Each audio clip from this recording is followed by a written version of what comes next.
গত সরকার তো সেটা করেই নেই। অধিকন্তু টাকা পাচারের জন্য বা বিদেশে টাকা চলে যাওয়ার জন্য যে রাস্তাটা করেছিল সেইটার পরিমাণ প্রায় 2000 কোটি টাকা। কাস্টমসের চলচাতুরির কাছেও আমরা অনেক সময় ধরা পড়ে যাই, নির্দিষ্ট টাইমে আমরা মালগুলো বের করতে পারি না। দেশীয় কোম্পানিও আসলে একটি বিদেশি কোম্পানির মতো সমান দক্ষতার সাথে এই কাজ করতে পারে। কাস্টমস ঠিক করা দরকার, আমলাতন্ত্র ঠিক করা দরকার, সেখানে যদি দুর্নীতি থাকে দুর্নীতি দূর করা দরকার। যদি ইচ্ছা থাকে আমরা বাংলাদেশে যতগুলো পোর্ট আছে প্রত্যেকটা পোর্টকে আমরা নিজেরা নিতে পারি। $108 কমে আমরা কেন তাদেরকে এই টার্মিনাল দিব? সুপ্রিয় দর্শক, সবাইকে স্বাগত জানাচ্ছি বৈশাখী টেলিভিশনের অনুসন্ধানমূলক অনুষ্ঠান ক্রাইম অ্যান্ড ফলো আপে। আপনাদের সাথে আছি আমি জেয় জুবায়ের। দর্শক, দেশের আমদানি রপ্তানি আর বৈদেশিক বাণিজ্যের হৃৎপিণ্ড বলা হয় চট্টগ্রাম সমুদ্র বন্দরকে। এখানে রয়েছে বেশ কয়েকটি কন্টেইনার টার্মিনাল। বিগত সরকারের সময় থেকেই দেশের অত্যন্ত গুরুত্বপূর্ণ এই টার্মিনালগুলোর পরিচালনার দায়িত্ব বিদেশি অপারেটরদের হাতে তুলে দেওয়ার সিদ্ধান্ত নিয়ে দেশ জুড়ে চলছে তুমুল আলোচনা সমালোচনা। সৃষ্টি হয়েছে তীব্র বিতর্ক, এমনকি রাজপথে দানা বেঁধেছে আন্দোলন আর বিদ্রোহ। কিন্তু কেন এই বিরোধিতা? কি আছে এই সিদ্ধান্তের গভীরে? আর বর্তমানে বন্দরের 4টি টার্মিনাল প্রকৃত অবস্থায় বা কি? এসবের চুলচেরা বিশ্লেষণ নিয়েই আমাদের আজকের ক্রাইম অ্যান্ড ফলো আপ। দেশের সিংহভাগ আমদানি রপ্তানি পণ্য হ্যান্ডলিং এবং কাস্টম সহ আনুষঙ্গিক কার্যক্রম সম্পন্ন করতে বর্তমানে চট্টগ্রাম বন্দরের 4টি প্রধান টার্মিনাল সচল রয়েছে। এই টার্মিনালগুলো হলো NCT New Mooring container terminal, CCT Chittagong container terminal, GCB general cargo berth, আর SDT Red Sea gateway terminal, যা পতেঙ্গা কন্টেইনার টার্মিনাল হিসেবেও পরিচিত। পণ্য বোঝাই ও খালাস কার্যক্রমকে আরো গতিশীল করতে এই টার্মিনালগুলো সার্বক্ষণিক দায়িত্ব পালন করছে। দেশীয় সম্পদ রক্ষা ও সুষ্ঠু ব্যবস্থাপনার স্বার্থে নৌবাহিনী, বন্দর কর্তৃপক্ষ এবং কাস্টমসের মতো রাষ্ট্রীয় প্রতিষ্ঠানগুলি এতদিন বন্দরের সামগ্রিক পরিচালনার দায়িত্ব পালন করে আসছিল। তবে চট্টগ্রাম বন্দরের অপারেশনাল সক্ষমতা বৃদ্ধির লক্ষ্যে পতিত আওয়ামী লীগ সরকার একটি পদক্ষেপ গ্রহণ করেছিল। এরই ধারাবাহিকতায় নবনির্মিত পতেঙ্গা কন্টেইনার টার্মিনাল পিসিটি পরিচালনার জন্য সৌদি আরবের প্রতিষ্ঠান রেড সি গেটওয়ে টার্মিনাল আর এসডিটি এর সাথে 22 বছর একটি দীর্ঘমেয়াদী চুক্তি স্বাক্ষর করে। এরই ধারাবাহিকতায় বিগত অন্তর্বর্তীকালীন সরকারের সময় গত 17 নভেম্বর 2025 চট্টগ্রাম বন্দরের লালদিয়া কন্টেইনার টার্মিনাল নির্মাণ ও পরিচালনার দায়িত্ব পায় ডেনমার্কের বিশ্বখ্যাত এপি মুলার মারস্কো গ্রুপের সহযোগী প্রতিষ্ঠান এপিএম টার্মিনালস। কৌশলগত এই অংশীদারিত্বের আওতায় আগামী 33 বছরের জন্য টার্মিনালটি পরিচালনার চুক্তি স্বাক্ষরিত হয়। চট্টগ্রাম বন্দরের মূল টার্মিনাল হিসেবে পরিচিত নিউমোরিং কন্টেইনার টার্মিনাল বা এনসিটি, যা বর্তমানে বন্দরের বৃহত্তম অপারেশনাল হাব। আধুনিকায়ন ও সক্ষমতা বৃদ্ধিতে বন্দর কর্তৃপক্ষের প্রায় 2000 কোটি টাকা ব্যয়ে এখানে সংযুক্ত করা হয়েছে বিশ্বমানের অত্যাধুনিক যন্ত্রপাতি। বার্ষিক 10 লাখ একক কন্টেইনার হ্যান্ডেলিং এর স্বাভাবিক সক্ষমতা থাকলেও 2024 সালে টার্মিনালটি 12,81,000 একক কন্টেইনার হ্যান্ডেলিং এর এক অনন্য রেকর্ড গড়ে। উন্মুক্ত দরপত্রের মাধ্যমে গত 17 বছর ধরে দেশীয় প্রতিষ্ঠানের মাধ্যমে পরিচালিত হওয়ার পর বর্তমানে নৌবাহিনী নিয়ন্ত্রিত প্রতিষ্ঠান চিটাগং ড্রাই ডক লিমিটেড এই টার্মিনালটির পরিচালনার দায়িত্ব পালন করছে। নিউমোরিং কন্টেইনার টার্মিনাল বা এনসিটির বাৎসরিক স্বাভাবিক সক্ষমতা 1.1 মিলিয়ন টিইউএস। তবে এই সীমাবদ্ধতাকে ছাপিয়ে দেশীয় টার্মিনাল অপারেটরদের মুন্সিয়ানায় বর্তমানে তা 1.3 মিলিয়ন টিইউএস উন্নীত হয়েছে। বন্দর ব্যবহারকারীদের মতে আন্তর্জাতিক মানের ব্যবস্থাপনা, দীর্ঘদিনের অভিজ্ঞতা এবং দেশীয় অপারেটরদের নিরবচ্ছিন্ন তদারকির ফলেই এই ঈর্ষণীয় সাফল্য অর্জন সম্ভব হয়েছে। বন্দরের জায়গা বাড়াইতে হবে, এরিয়াটা বাড়াইতে হবে, যাতে করে আপনার টিওসেফগুলো রাখার জন্য যথেষ্ট পরিমাণ জায়গা প্রয়োজন, ওই জায়গাগুলো থাকে। এখন দেখা যায় আমাদের এইখানে একটা কাস্টমস এবং বন্দরের যথেষ্ট জটিলতা রয়েছে, যেটার কারণে আপনার কাস্টমস যদি একটা ডকুমেন্ট যদি ক্লিয়ার না হয়, এটা বন্দর থেকে ডেলিভারি যায় না। আমাদের কিছু দুষ্ট ব্যবসায়ীও আছে, আবার কিছু কাস্টমসের চলচাতুরির কাছেও আমরা অনেক সময় ধরা পড়ে যাই, নির্দিষ্ট টাইমে আমরা মালগুলো বের করতে পারি না। দেশীয় অপারেটরদের সক্ষমতা নিয়ে কথা বলা হচ্ছে। আমাদের দেশীয় অপারেটররা অনেক সক্ষম বলে বন্দরের কোনো জাহাজ একদিন ইয়াতে লাগলে ওইটা আনলোড করতে কোনো সমস্যা হয় না। আমাদের এইখানে যে সক্ষমতাটা বাড়াতে হবে, বন্দরে ক্রেন বাড়াইতে হবে। আমাদের সবচেয়ে বেশি প্রয়োজন হচ্ছে ফরেন কারেন্সি, আর এই ফরেন কারেন্সিটাই তারা নিয়ে যাবে। তারা কিন্তু যাওয়ার সময় আমরা কোটি কোটি টাকা নেবে না, তার ফরেন কারেন্সি দিয়ে তাদের পরিশোধ করতে হবে। যার জন্য আমার দৃষ্টিভঙ্গি থেকে যাদের মধ্যে প্যাট্রিজম আছে, যারা প্যাট্রিয়ট, এরা কেউ চাবে না এই দেশের কোনো পোর্ট আমরা কেন দিব। এই পোর্ট এরাও হ্যান্ডেলিং করবে, আমরা হ্যান্ডেলিং করব।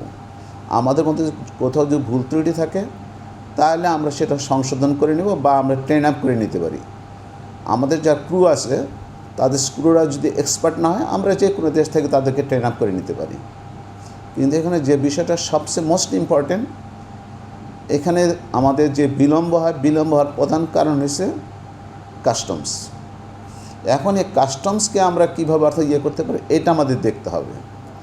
এখন কাস্টমস এখানে কেন বিলম্ব করায়, এটা যদি এক কথা বলতে গেলে তার অর্থাৎ দুর্নীতির জন্য এটা করা হয়।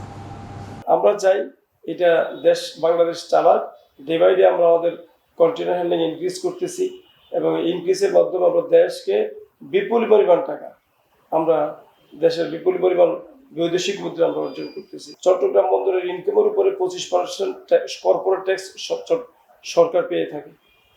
যদি এটা কোনো বিদেশিদেরকে দেওয়া হয় এবং তারা যে পদ্ধতিতে চুক্তি করতে চাচ্ছে সেই চুক্তিটি সেটা কি, যে টাকা পয়সা যা ইনকাম হবে ওই ইয়ার অ্যাকাউন্টে ঢুকবে, এই কি বলে বিদেশি কোম্পানির অ্যাকাউন্টে ঢুকবে, চিটাগং পোর্টকে ওখান থেকে তার পাওনা পরিশোধ করা হবে। সেক্ষেত্রে সরকার তার 25% কর্পোরেট ট্যাক্স প্রথমে হারিয়ে ফেলবে। এছাড়া এই ঠিকাদার নিয়োগের কারণে আমরা ঠিকাদার থেকেও চট্টগ্রাম বন্দর ট্যাক্স এবং ভ্যাট আদায় করে সেটার পরিমাণ প্রায় 21%। সেই 21 + 25 প্রায় 46% ট্যাক্স থেকে সরকার বঞ্চিত হবে। তো এইটা তো কোনো দেশপ্রেমিক সরকার, কোনো চেয়ারম্যান এটা করতে পারবে না।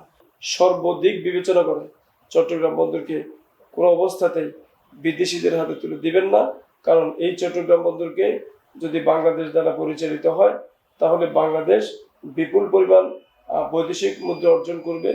বাংলাদেশ সরকার চট্টগ্রাম বন্দর থেকে 46% ট্যাক্স ভ্যাট পাবে।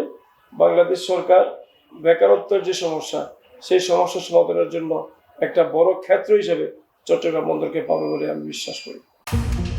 তবে এই লাভজনক অগ্রযাত্রার মাঝেই নিউমেরিন কন্টেইনার টার্মিনাল পরিচালনায় 2019 সালের 17 ফেব্রুয়ারি সংযুক্ত আরব আমিরাতের কোম্পানি ডিপি ওয়ার্ল্ডের সঙ্গে বন্দর কর্তৃপক্ষের সমঝোতা স্মারক হয়। কর্তৃপক্ষের এমন সিদ্ধান্তে তীব্র অসন্তোষ ছড়িয়ে পড়ে নানা মহলে। বন্দরের সক্ষমতা থাকা সত্ত্বেও বিদেশি অপারেটর নিয়োগের এই প্রচেষ্টার বিরুদ্ধে বন্দর থেকে রাজপথ হয়ে ওঠে উত্তাল।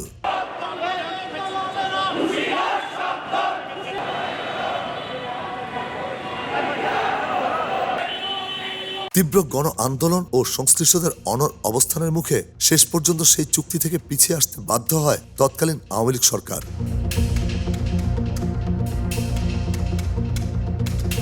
তবে পট পরিবর্তনের পর চিত্রপট আবারও পাল্টে যায়। এনসিটি পোর্ট ডিপি ওয়ার্ল্ডকে দেওয়ার জন্য তোড়জোড় শুরু করেন অন্তর্বর্তীকালীন সরকার। প্রমিস করে থাকে, সেটা আমারই প্রমিস, সরকারের প্রমিস। সেই প্রমিসগুলোকে আমার বাস্তবায়ন করার দায়িত্ব আমার। তো সেই প্রমিসগুলো আমরা এখন যতটুকু সম্ভব রিজলভ করার চেষ্টা করছি। এগুলো ইন্টারন্যাশনাল যদি না হয়, আজকে চিটাগং পোর্ট 140 বছর হয়ে গেছে, দুনিয়াতে কেউ অনেকে চিনেও না চিটাগং পোর্ট। আবারও শুরু হয় আন্দোলন। দর্শক, এনসিটি বা নিউমেরিন কন্টেইনার টার্মিনাল বিদেশি কোম্পানির হাতে তুলে দেওয়ার প্রক্রিয়া শুরু হয়েছিল গত পতিত আওয়ামী লীগ সরকারের আমলেই। কিন্তু জনমনে প্রশ্ন উঠেছে, পট পরিবর্তনের পর অন্তর্বর্তীকালীন সরকারও কেন এই একই চুক্তি বাস্তবায়নে এতটা মরিয়া ছিল? কেন আগের সরকারের বিতর্কিত এই সিদ্ধান্তকে তড়িঘড়ি করে চূড়ান্ত রূপ দেওয়ার তোড়জোড় চলছিল? এই প্রক্রিয়া নিয়ে কী ভাবছেন বন্দর সংশ্লিষ্টরা? আর যারা নিয়মিত বন্দর ব্যবহার করছেন সেই অংশীজনদের অবস্থানই বাকি, চলুন দেখা যাক। এত বিতর্ক আর প্রতিবাদ সত্ত্বেও এই টার্মিনালটি বিদেশি অপারেটরদের হাতে তুলে দিতে শক্ত অবস্থান নিয়েছিলেন বিগত অন্তর্বর্তীকালীন সরকার। গত 15-17 বছরে কি ডেভেলপমেন্ট হয়তো এনসিটির জন্য মেশিন আছে, এই মেশিন এখন আউটডেটেড। সিঙ্গেল ট্রেন এখন কেউ ব্যবহার করে না দুনিয়াতে। আমি বারবার চেয়ারম্যানকে বলেছি যে প্যারালাল লিফটার নিয়ে আসুন, যাতে তাড়াতাড়ি দুটো একসাথে নামানো যায়। আপনার পোর্টকে যদি আপনি আন্তর্জাতিক অঙ্গনে নিয়ে যেতে চান তাহলে আপনাকে এটাকে এক্সপোজ করতেই হবে। তো ভবিষ্যতে যে বড় বড় টার্মিনাল অপারেটরগুলো আসবে মাতারবাড়িতে, বে টার্মিনালে, লালদিয়াতে এবং আমাদের এই এনসিটি সিসিটি এদিকে আসবে, ওনারা যখন আসবে তখন কিন্তু আমাদের জন্য একটা ওইরকম সিমলেস একটা পলিসি গাইডলাইন থাকতে হবে, যাতে ফরেন অপারেটররা এখানে নির্বিঘ্নে তারা এখানে যেন ইনভেস্ট করতে পারে, অপারেশন করতে পারে এবং বাস্তবসম্মতভাবে তারা ব্যবসা বাণিজ্য করতে পারে।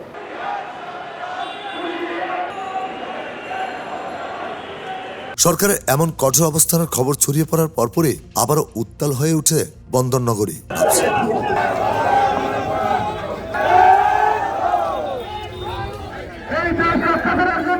কেন লাভজনক এনসিটি টার্মিনাল আধুনিকায়নের পরেও বিদেশের নির্দিষ্ট একটি প্রতিষ্ঠানের হাতে তুলে দিতে মরিয়া ছিল আওয়ামী লীগ সরকার এবং একই পথে হেঁটেছেন অন্তর্বর্তীকালীন সরকারের উচ্চপদস্থরা, তার বিস্তারিত তুলে ধরেন চট্টগ্রাম বন্দর রক্ষা সংগ্রাম পরিষদের এই সমন্বয়ক।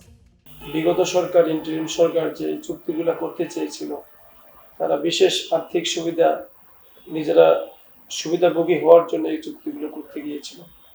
তার আগের সরকার একটা মামলাতে পড়ে ডিপি ওয়ার্ল্ডকে সেখানে টেনে আনছিল, যার সাথে জড়িত ছিল সালমান এফ রহমান, সাবের হোসেন চৌধুরী এবং বিগত সরকারের যে শেখ হাসিনার চাচা শেখ হাফিজ, এরা জড়িত ছিল।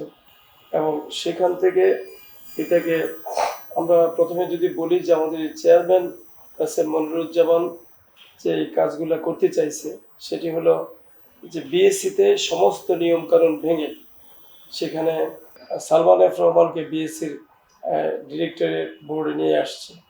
ফলে এবং সেখানে তিনি এই সালমান এফ রহমানকে দিয়ে তার যে প্রমোশনগত সুবিধা উনি গ্রহণ করেছেন বলে মানুষ বলে, এবং সেই প্রমোশনগুলা উনি ওই সালমান এফ রহমানকে সুযোগ সুবিধা দিয়েই উনি সেটা করেছিলেন।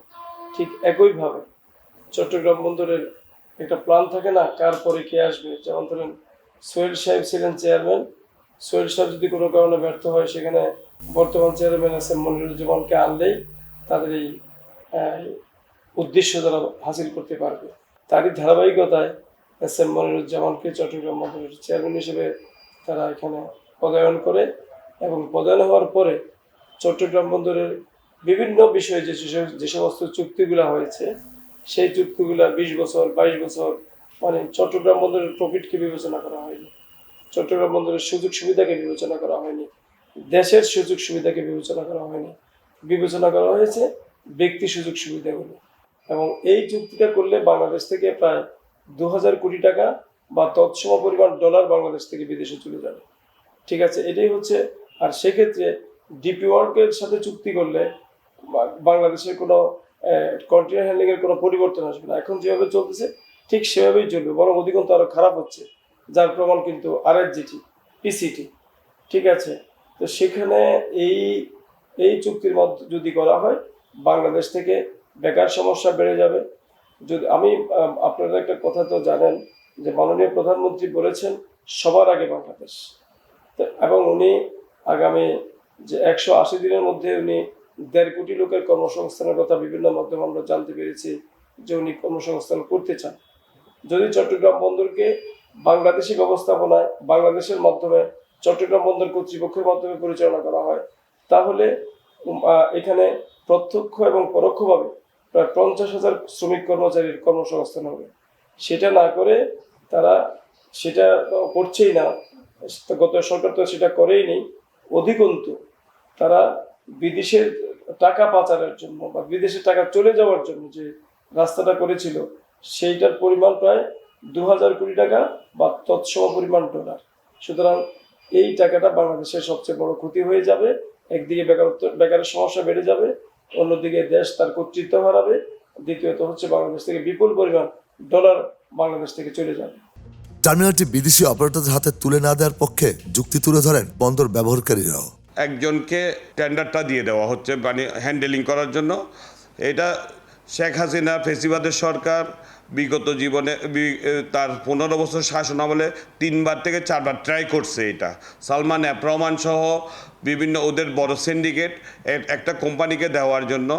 এটা 2023 সালে 2020 সাল থেকে শুরু করে বিভিন্ন সময়ে এটা ওনারা চেষ্টা করে ব্যর্থ করে দিয়েছিলাম আমরা চট্টগ্রামবাসী এবং ফুড ইউজারবাসীরা, ওটা পারে নাই।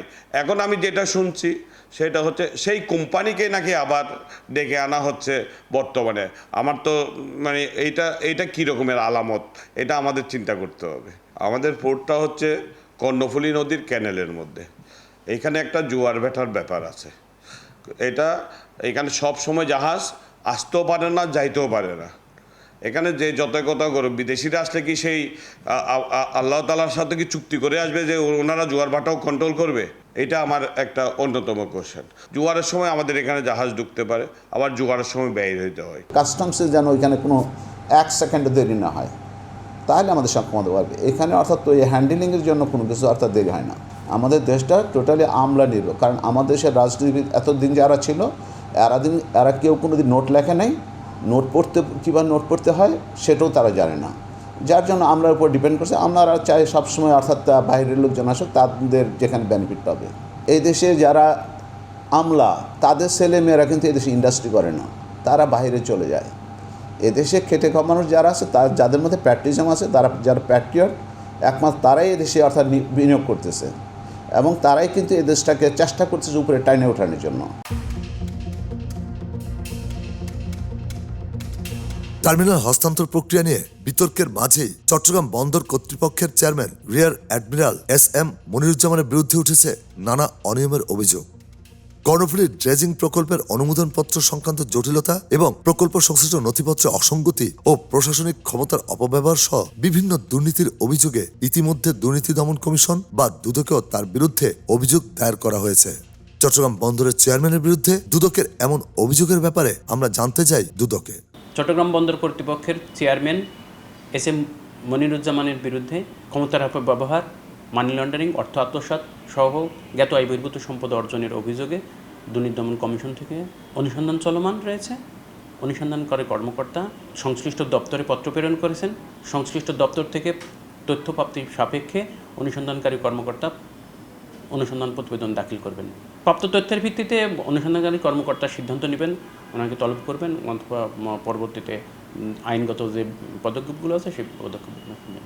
শুধুমাত্র বন্দরে বিদেশি অপারেটরদের নিয়োগের ব্যাপারে বিতর্কের কেন্দ্রবিন্দু বন্দর চেয়ারম্যান তাই নয়, রয়েছে দুদকে নানান অভিযোগ। বন্দর চেয়ারম্যান বেসরকারি প্রতিষ্ঠান ট্রান্সমেরিনকে টেন্ডারবিহীনভাবে জমি বরাদ্দ দিয়েছেন, এমন অভিযোগের কথাও আসে টিম ক্রাইম অ্যান্ড ফলো আপের কাছে। 2025 সালের 7 মার্চ প্রথম ধাপে ট্রান্সমেরিন লজিস্টিক্স লিমিটেডকে 7 একর জমি ও সম্মুখের নদীমুখ 20 বছরের জন্য ইজারা দেওয়া হয়। ইজারা দেওয়ার পর একই প্রতিষ্ঠানকে আবারও মাত্র 1.5 মাসের মাথায় কোনো টেন্ডার ছাড়াই অতিরিক্ত আরও 3.66 একর জমি বরাদ্দ দেওয়া হয়, যা সকল আইনগত প্রক্রিয়াকে যেমন বৃদ্ধাঙ্গুলি দেখিয়েছে, তেমনি পরিকল্পনার বাইরে দীর্ঘমেয়াদী ইজারা দিয়ে চট্টগ্রাম বন্দরের ড্রেজিং ও ভূমি ব্যবস্থাপনা ফেলেছে হুমকির মুখে। সংশ্লিষ্ট মহলের প্রশ্ন, রাষ্ট্রীয় সম্পদের এমন নজিরবিহীন ছাড় কেন এবং কার স্বার্থে? দুদকের মাধ্যমে তদন্তের আহ্বান জানিয়েছেন সংশ্লিষ্টরা।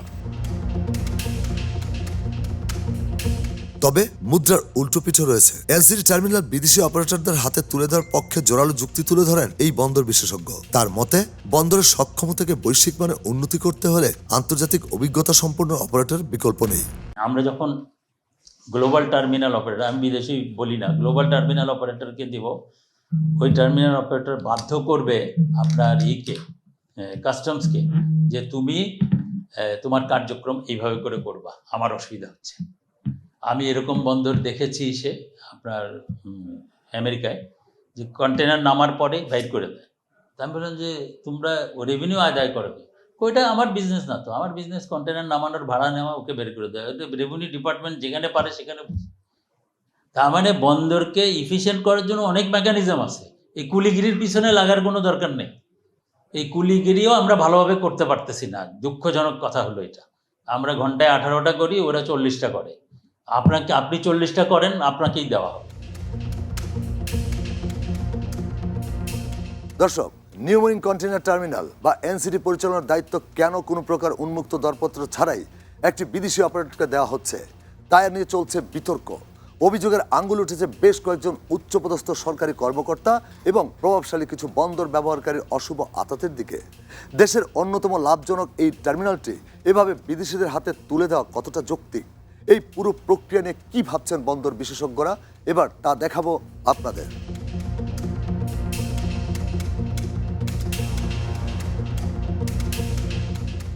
আন্তর্জাতিক কিংবা জাতীয়ভাবে দরপত্রবিহীন চট্টগ্রাম বন্দরের সবচেয়ে লাভজনক এবং স্বয়ংসম্পূর্ণ এনসিটি টার্মিনালটি বিদেশি অপারেটরদের হাতে দেওয়ার কোনো যুক্তি নেই বলে জানান চট্টগ্রাম বন্দর রক্ষা সংগ্রাম পরিষদের এই সমন্বয়ক। ন্যাচারাল স্ট্রাকচারে চট্টগ্রাম বন্দর এখন যে জায়গায় আছে এখান থেকে এটাকে খুব বেশি আর ডেভেলপ করার কোনো সুযোগ নেই। নদীপথে যেমন নেই, আমার যেই জেটি অঞ্চল সেখানেও কোনোভাবে সুযোগ নেই, এবং আমার যেই জেটির যে পরিধি বা নদীর যে অবস্থা সব কিছু মিলাই এখন যে অপারেশনাল সেট আপ, এটা পৃথিবীর সর্বাধুনিক সেট আপ। এখানে আর কোনো বিদেশি কোম্পানিকে দিয়ে এটাকে মানে খুব বেশি কিছু করার মতো কোনো কিছু আছে বলে আমরা যারা বন্দরে চাকরি করি বা আমাদের অভিজ্ঞতা থেকে আমরা বলছি যে এটা কোনোভাবেই সম্ভব নয়। পাশাপাশি এটি যদি বিদেশি কোনো কোম্পানিকে দেওয়া হয় সেই ক্ষেত্রে শুধুমাত্র বাংলাদেশের ফরেন কারেন্সিটা বিদেশিদের হাতে তুলে দেওয়া ছাড়া আমাদের আর কোনো লাভ হবে না। গভর্নমেন্ট টু গভর্নমেন্ট চুক্তি বলে উইদাউট টেন্ডার দিতে চায় কেন? আমরা যদি একটা ইন্টারন্যাশনাল টেন্ডার এখানে আহ্বান করি সেক্ষেত্রে আজকে ডিপি ওয়ার্ল্ড আমাদেরকে যে আর্থিকভাবে তারা যে টার্মস অফ কন্ডিশনে আসতে চাচ্ছে তার দ্বিগুণ একটা বেনিফিট বন্দর কর্তৃপক্ষ পেতে পারতো বা সরকার পেতে পারতো। তা আমরা এখন চট্টগ্রাম বন্দরে একটা কন্টেনার হ্যান্ডেলিং করে $161 আমরা পাই। ডিপি ওয়ার্ল্ড সর্বোচ্চ $60 পর্যন্ত রাজি হয়েছে। তো কেন আমরা তাদেরকে এই $108 কমে আমরা কেন তাদেরকে এই টার্মিনাল দিব? কাদের স্বার্থ রক্ষা করতে দিব? সুতরাং আমরা মনে করি এটা কোনোভাবেই সঠিক না।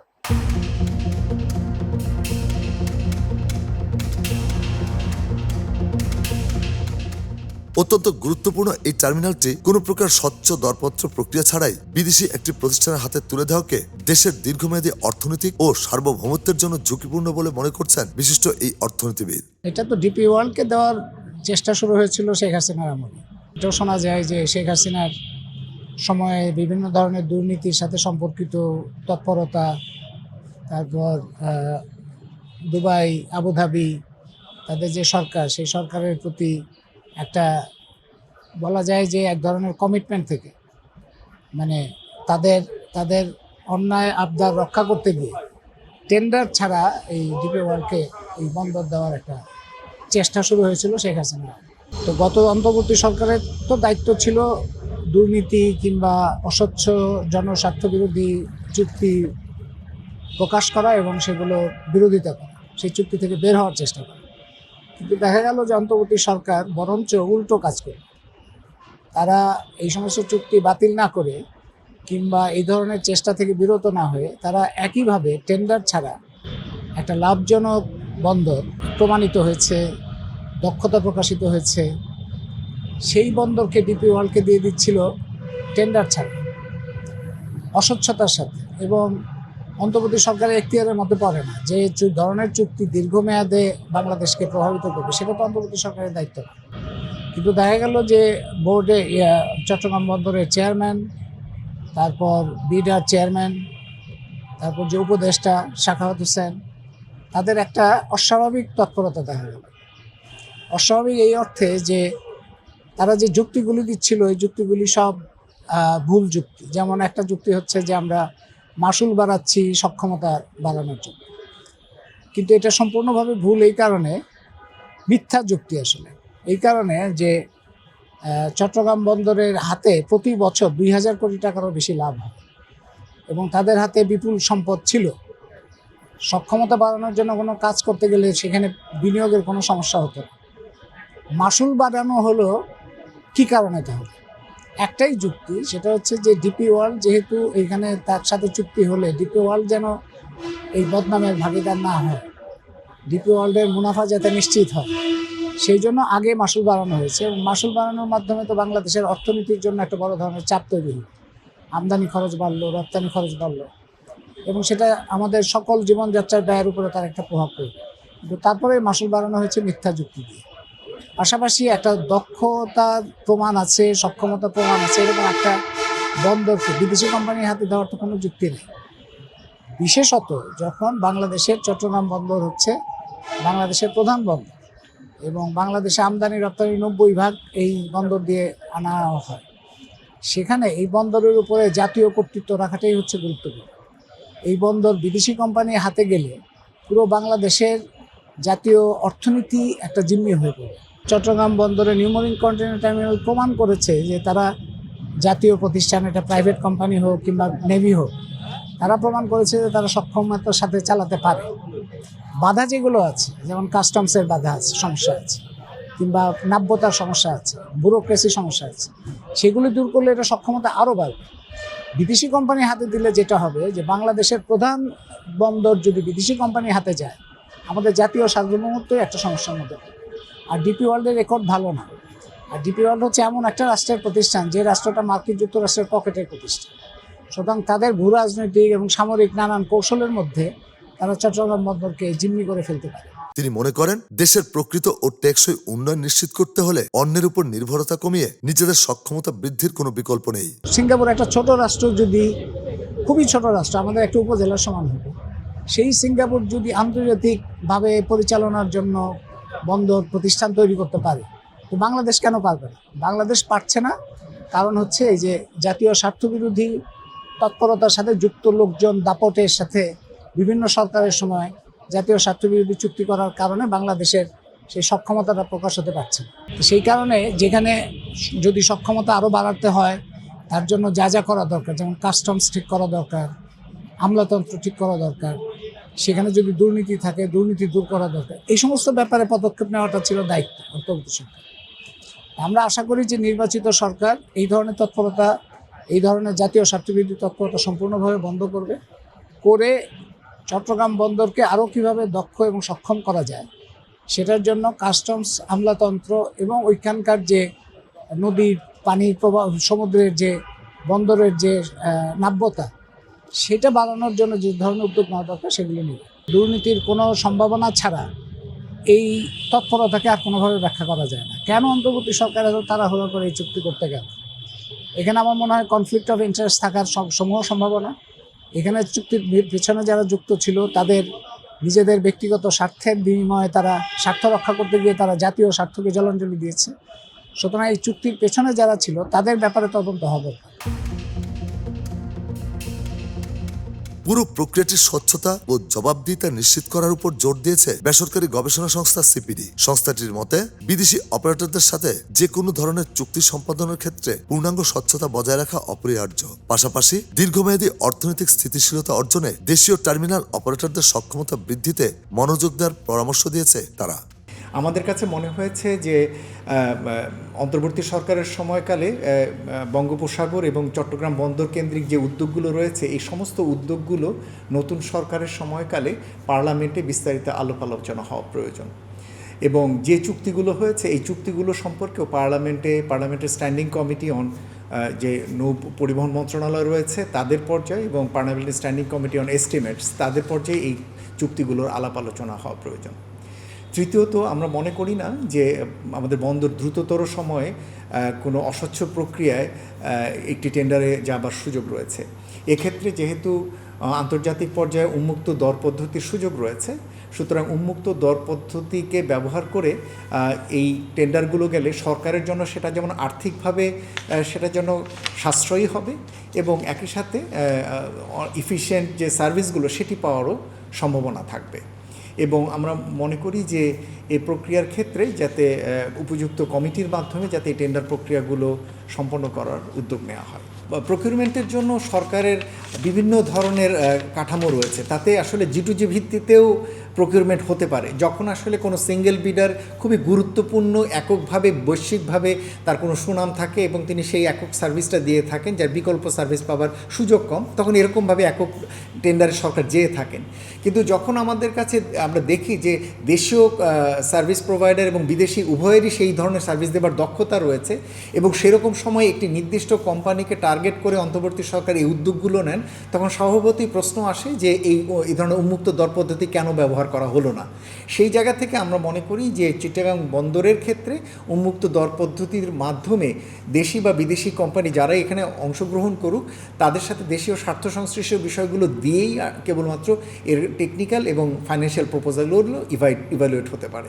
দেশি বা বিদেশি অপারেটরের বিষয়টির ক্ষেত্রে নির্ভর করছে হলো যে কোন অপারেটর কী ধরনের টার্মস কন্ডিশনসে এখানে ফ্লোট করতে যাচ্ছেন। যে একটি যদি দেশি কোম্পানি যদি আন্তর্জাতিক মানের সার্ভিস দেবার জন্য তিনি যদি প্রস্তুত থাকেন, তিনি যদি টেন্ডার বিডে যদি সফলকাম হন এবং তিনি যদি দেশীয় অর্থে যদি এটি তার রিটার্নটি যদি দেশীয় অর্থে নেন এবং সেটা যদি সামগ্রিকভাবে সরকারের অর্থনৈতিক অন্যান্য বিচার বিবেচনার দিক থেকে যদি সুবিধাজনক হয়, তাহলে দেশীয় অপারেটর ও একজন বিদেশি অপারেটরের মতো সমান দক্ষতার সাথে এই বন্দরটি পরিচালনা করতে পারবেন, এটাতে আমাদের বিশ্বাস রয়েছে। চট্টগ্রাম বন্দর কর্তৃপক্ষের তত্ত্বাবধানেই এই বন্দরটি পরিচালনা হওয়ার সার্বিক বিষয়টি থাকবে। তবে সবসময় যেটা হচ্ছে যে স্পেশালাইজড যে সমস্ত সার্ভিসগুলো এগুলো দেবার জন্য যে সমস্ত স্পেশালাইজ অপারেটর কোম্পানি রয়েছে তারা এই কাজগুলো ভালো দিতে পারবেন এবং অবশ্যই তাদের অন্যান্য যে সমস্ত স্বার্থ সংশ্লিষ্ট এজেন্সিগুলো বন্দরে কাজ করে তাদের সাথে সমন্বয় করার অভিজ্ঞতা থাকাটা জরুরি। সুতরাং সেটি দেবার সক্ষমতা থাকলে দেশীয় কোম্পানিও আসলে একটি বিদেশি কোম্পানির মতো সমান দক্ষতার সাথে এই কাজ করতে পারে। বিদেশি অপারেটরদের হাতে টার্মিনাল পরিচালনার দায়িত্ব দেওয়া হলে বন্দরের মাসুল বা চার্জ বহুগুণ বেড়ে যাওয়ার আশঙ্কা প্রকাশ করেছেন সংশ্লিষ্ট আমদানিকারক ও রপ্তানিকারকরা। আমার বাংলাদেশের কোনো পোর্ট বাইকে দেখ, আমি এটা চাই না। যখনই কেউ এখানে ব্যবসা করতে আসবে, আপনার কিন্তু সেবা দেওয়ার জন্য আসতেছে না। আপনি যাকে আনেন না কেন, সে এখানে বিজনেস করার জন্য আসতেছে। সে চেষ্টা করবে কিভাবে তার রাতারাতি সে তার পয়সা উঠায় নিয়ে সে প্রফিটে যাবে। আমরা যদি মনে করি যে অর্থাৎ আপনি যদি পারেন, আমি পারবো না কেন, প্রয়োজন বোধে আমাকে ট্রেন আপ করে নিয়ে আসা হোক। আমরা যেই দেশে যাদের ক্ষমতা বেশি, যারা দক্ষ বেশি, তাদের কাছে আমরা ট্রেন আপ করতে পারি। আমি যেটা মনে করি, আমি প্রথমে বলছি, আমাদের যে ইচ্ছা থাকে আমরা বাংলাদেশে যতগুলো পোর্ট আছে প্রত্যেকটা পোর্টকে আমরা নিজেরা নিতে পারি। আমরা প্রয়োজন বোধে আমাদের দেশের কিছু শিল্পপতি আছে তাদেরকে অর্থাৎ আমরা গভর্নমেন্টের সঙ্গে যেটা পিপি সিস্টেম, সেই পিপি সিস্টেমে আমরা নিতে পারি। সে আসার পরে সে প্রথম চেষ্টা করবে, অর্থাৎ হয়তো 2 মাস 3 মাস পরে বলবে যে অর্থাৎ আমার এইভাবে হচ্ছে না, আমার অর্থাৎ $2 বাড়াইতে হবে, $22 করতে হচ্ছে। এটা ইজিভাবে আপনার ফিনান্সিয়াল একটা ইয়েতে চাপে আসবে না। মাসুল বৃদ্ধি হয়েছে বা মাসুল বৃদ্ধি করবে, এটাই নিয়ম। কারণ আমি যখন ব্যবসা করব তখন আমার দিকটা আমি চিন্তা করবো, আপনার দেশের জন্য আমি চিন্তা করবো না। টার্মিনাল অপারেশনে বিদেশি প্রতিষ্ঠান নয়, বরং বন্দর ও কাস্টমসের আভ্যন্তরীণ জটিলতা কমানোর পরামর্শ এই ব্যবসায়ীর। বৈশ্বিক প্রেক্ষাপট বিবেচনা করে দেশের জন্য যেটা কল্যাণকর হয়, এখন তো আর স্বৈরাচারী সরকার নেই, এখন জনগণের সরকার ক্ষমতায় আছেন। আমি মনে করব দেশের জন্য যেটা কল্যাণকর হয় সেটা দেশের মানুষের সাথে আলাপ আলোচনা করে, যারা বন্দর রিলেটেড আমাদের যে এক্সপার্ট যারা আছে ওদের সাথে আলাপ আলোচনা করে সরকার একটা সিদ্ধান্ত নেবেন যেটা আমাদের দেশের জন্য ভালো হয়, সেটাই সরকার করবে। দেশীয় অপারেটর হলো এটা স্বচ্ছতার মাধ্যমে নিয়োগটা নিশ্চিত করতে হবে। জাতীয় বন্দরের মতো স্পর্শকাতর এবং কৌশলগত স্থাপনাগুলোতে বিদেশি অপারেটরদের উপর অতি নির্ভরশীল না হয়ে নিজেদের দক্ষতা ও সক্ষমতা বাড়ানোর তাগিদ দেন এই বিশেষজ্ঞ। দেখুন, যে কোনো একটা অপারেশনাল সাইট আপনি বাই টেকনোক্রেট বাই ট্রেনিং আপনি ইমপ্রুভ করতে পারবেন, কিন্তু সেই কাজটা তখনই সাকসেসফুল হবে when your documentations are in order. আপনাকে documentation should move in parallel to the, এবং আপনি একটা জাহাজ আসছে, আপনার ডকুমেন্টেশন পাস শেষ হয়নি, জাহাজ উঠবে, সেখানে documentation finish before arrival, and যখন জাহাজ চলে যাবে it should immediately finish. So digitization ছাড়া কোনো উপায় নেই, এখানে ম্যানুয়াল কোনো প্রসেস নেই। ম্যানুয়াল লোক থাকবে শুধু ওভাররাইড, কোনো একটা এমার্জেন্সি কোনো ব্লকেজ আছে দে শুড ওভাররাইড, বা they should sit down and supervise. যেমন আপনার একটা ক্লোজ সার্কিট টিভি দিয়ে বিরাট বড় একটা সিকিউরিটি কন্ট্রোল করেন, ওদের কাজ হলো শুধু দেখা, ক্যামেরাস আর functioning and he is seeing the picture. Any danger is coming for him to just override and allow. So আমাদের customs has to be upgraded এবং এটাকে আরো ডিজিটাইজ করে ফাস্ট করতে হবে। অবভিয়াসলি বন্দর আধুনিকীকরণ করতে হবে টু ইনক্রিজ আর ক্যাপাসিটি, এবং সেক্ষেত্রে ওনাদের লোকবলেরও ট্রেন করতে হবে। কারণ একটা জেটিতে দিয়ে একটা জাহাজ এনে যদি একটা দিনে আপনি 2টা জাহাজকে আনতে পারেন, তার মানে একটা জেটিতে 2 জাহাজ দ্বারা 2 দিনে আপনার পোর্ট ডিউস পাচ্ছেন। That is Y we make money by increasing your output, by increasing your efficiency. আমাদের পোর্ট এত বছর ধরে ওনারা শুধু ট্যারিফ নিয়ে কথা বলছে, হোয়াট ইজ দ্য এফিসিয়েন্সি? এটা তো জাস্ট অনেকটা আড়তদারি ব্যবসার মতো, যেহেতু কার্গো রাখার কোনো জায়গা নেই, পোর্টই একমাত্র জায়গা। যদি আজকে কোনো প্রাইভেট পোর্ট হতো, আপনি দেখতেন কোনো চ্যালেঞ্জ নেই, ওদের they are not under any threat. যদি একটা প্রাইভেট পোর্ট থাকতো তাহলে আপনি দেখতেন চিটাগং পোর্টের অবস্থা কি হইতো। সো ওদেরও এফিসিয়েন্সি বাড়তে হবে, পোর্টেরও শুড কাম আন্ডার স্ক্রুটিনি। যে হোয়াট ইজ দেয়ার আউটপুট, ওনারা কিছুদিন পর পরে খালি রেকর্ড ব্রেক করেন, but what kind of this record is. So আমার মনে হয় port needs efficient people, port need train people and smart people and digitalization. বন্দর চেয়ারম্যানের বিরুদ্ধে এত অভিযোগের সত্যতা জানতে আমরা বেশ কয়েকবার তার সাথে যোগাযোগের চেষ্টা করি, কিন্তু তাকে কার্যালয়ে পাওয়া যায়নি। এমনকি ফোনেও তার সাথে যোগাযোগের চেষ্টা করা হলে তিনি ফোন ধরেননি।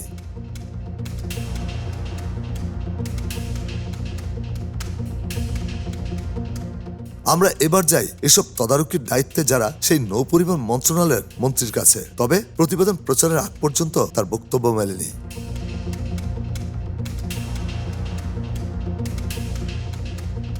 টার্মিনাল পরিচালনার বিষয়ে বিদেশি অপারেটরদের সাথে সম্পাদিত চুক্তির বর্তমান অবস্থা সম্পর্কে জানতে আমরা যোগাযোগ করি বাংলাদেশ বিনিয়োগ উন্নয়ন কর্তৃপক্ষ বিডা কার্যালয়ে।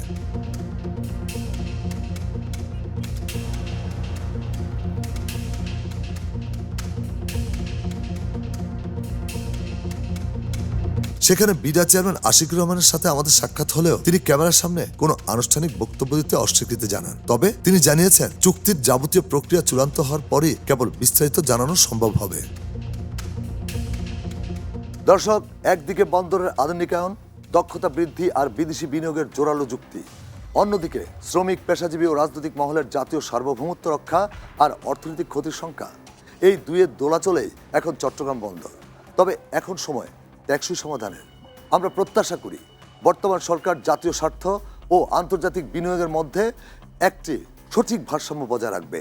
দেশের সক্ষমতা বৃদ্ধি আর সার্বভৌমত্বের নিরাপত্তাকে সর্বোচ্চ অগ্রাধিকার দিয়ে সরকার আগামীর পথে হাঁটবেন, এমনটাই প্রত্যাশা আমাদের। আপনার চারপাশে ঘটে যাওয়া সমাজের নানা অসঙ্গতি, অনিয়ম, অপরাধ, দুর্নীতির সঠিক চিত্র তুলে ধরবে ক্রাইম অ্যান্ড ফলো আপ। এরকম কিছু দেখলে বা জানা থাকলে যোগাযোগ করুন স্ক্রিনে দেওয়া এই নম্বরে, ইমেলও করতে পারেন এই ঠিকানায়। আজ বিদায় নিচ্ছি, তবে ফিরে আসবো আগামী পর্বে। সে পর্যন্ত ভালো থাকুন, সুস্থ থাকুন, আর মনে রাখবেন অসঙ্গতি যেখানে, ক্রাইম অ্যান্ড ফলো আপ সেখানে।